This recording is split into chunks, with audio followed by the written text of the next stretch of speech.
You've also done a lot of work with veterans. You've stayed close to the men who were in Restrepo. Can you talk about the work you've done? And Sergeant Brendan O'Byrne, who's such an amazing character in the film, how is he doing today, and how are other members of that unit doing? Yeah, I mean, I sort of stayed close to some of the guys, closer to some than others, depending on who I was close to out there. A lot of them stayed in. A lot of them joined the Army because they wanted to be soldiers, and they're still soldiers, and some of them got out. I'd say probably half stayed in. Brendan was the first one to get out. He was the only one to get out after the deployment in the Korengal. And he did much worse than everyone who stayed in. I mean, psychologically, emotionally. I think he had a much harder time than the guys who stayed in. He really kind of crashed and burned. But he also had issues. I mean, if you read my book, War, you'll know, like, he had issues going in. A lot of issues. And sometimes what happens is that those issues get suspended for the deployment, and then you get out, and if you have a drinking problem, that resumes. It's like all the problems that you sort of escaped from while you were sitting on a ridge top in Afghanistan for a year, all those problems jump on you when you come back. And it's not necessarily the effect of combat. Sometimes it's just your life catching up with you. And that was a little bit that way with Brendan. But he's doing great now. He lives in Massachusetts. I used to be an arborist. I was a climber for tree companies. I took trees down, on a rope up in the air with a chainsaw. And I taught Brendan how to do that. So I was doing that before I went to Bosnia. And so he's great. He's a great climber. He's better than I ever was, I think. And he gives talks about veterans issues. He just came back from Sweden, talking to the Swedish military about PTSD and about combat. And this is my last question, how are we doing as a country in terms of these veterans? It's an all-volunteer military. I think the number is 1% of the American population serves in the military or is impacted by these more than a decade of wars that we've fought. You hear about terrible suicide rates and PTSD rates. Are we helping them? That 1%'s fine, I think. It's how we relate to that 1%.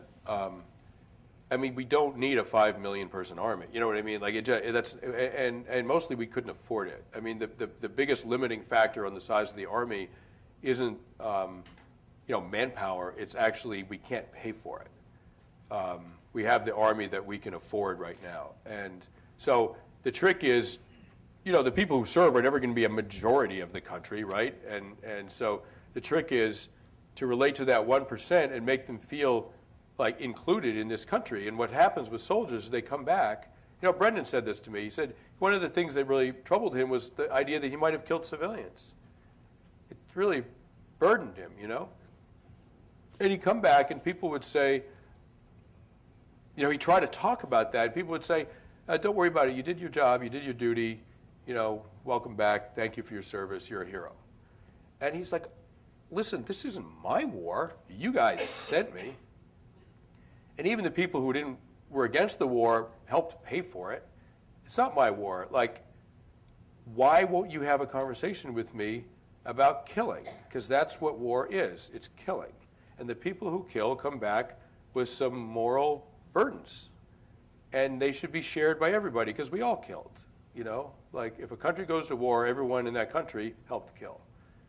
That's the sort of emotional truth of the matter. And veterans do not understand that they come back from the war and everyone's like, oh, we don't really want to talk about this. Thank you for your service.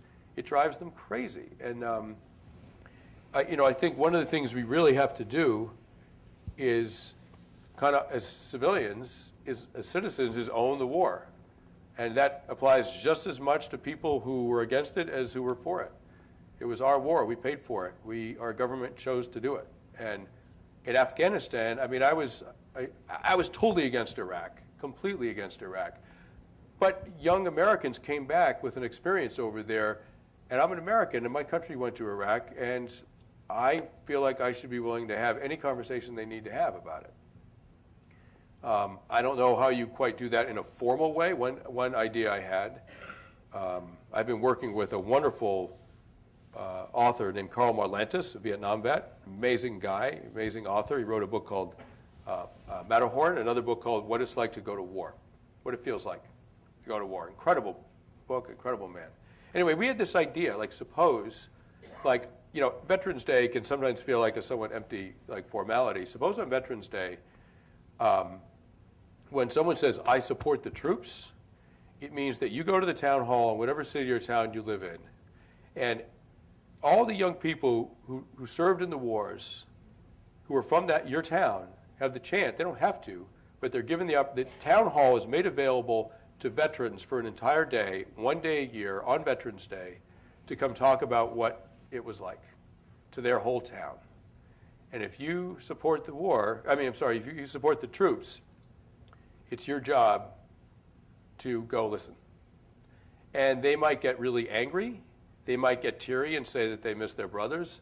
They might say, I'm incredibly proud. They're going to say a whole range of things, but we really should be able to hear them out. And I think the therapeutic value of that would be incalculable. It would be worth years of therapy. Something like that, I think, would be tremendously good for this country.